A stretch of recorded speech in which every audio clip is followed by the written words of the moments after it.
Kepala Badan Pemeliharaan dan Keamanan, Kabaharkam, Mabes Polri Irjen Karyoto membantah isu dirinya ngamuk ke Kapolri karena batal menjadi Kabareskrim.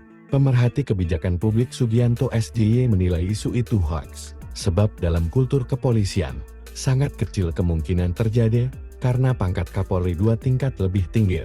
Menurutnya, isu sengaja disebarkan untuk memecah belah institusi Polri, apalagi Irjen Karyoto, sosok berintegritas dan pekerja keras, sehingga promosi jabatan di Polri adalah keputusan strategis organisasi untuk mengoptimalkan kinerja dan pelayanan kepada masyarakat, bukan penilaian personal.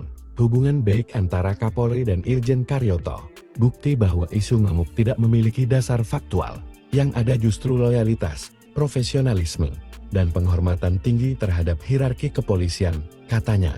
Diketahui, isu bermula dari akun anonim yang menarasikan Karyoto kecewa dan marah karena tidak diberikan jabatan Kabareskrim, seperti yang dijanjikan Kapolri. Karyoto sudah menepis isu itu, dan akan melacak pemilik akun media sosial yang menyebarkan kabar bohong tersebut. Ia menduga akun yang menyebarkan adalah buzzer mahal dari luar negeri. Akun sedang ditrace lacak.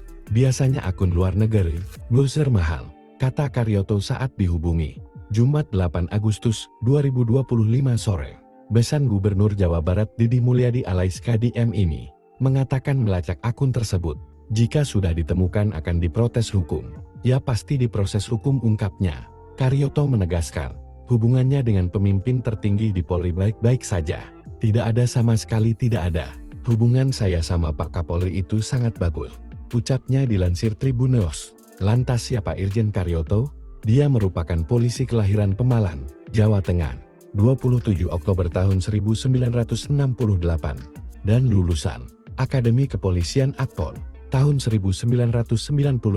Karir cemerlangnya dimulai dari Kapolres Ketapang tahun 2008, Kasubdit Info Data Komintersek NCB Interpol tahun 2009, penyidik utama Bareskrim tahun 2010, lalu Kasubdit 3 di Tipikor Bareskrim tahun 2011, Direskrimum Polda DIY tahun 2014, dan Wakapolda Sulut tahun 2018, saat bertugas di Komisi Pemberantasan Korupsi KPK. Selama 3 tahun 2020 sampai tahun 2023, sebagai Deputi Penindakan, dia menangani kasus besar seperti skandal ekspor benih lobster yang menjerat Edi Prabowo dan Bansos, COVID-19 yang menyeret Juliari Batubara. Setelah itu, dia kembali ke Polri dipercaya menjabat Kapolda Metro Jaya sejak 27 Maret tahun 2023 nih. Polda Metro dia banyak menangani kasus besar.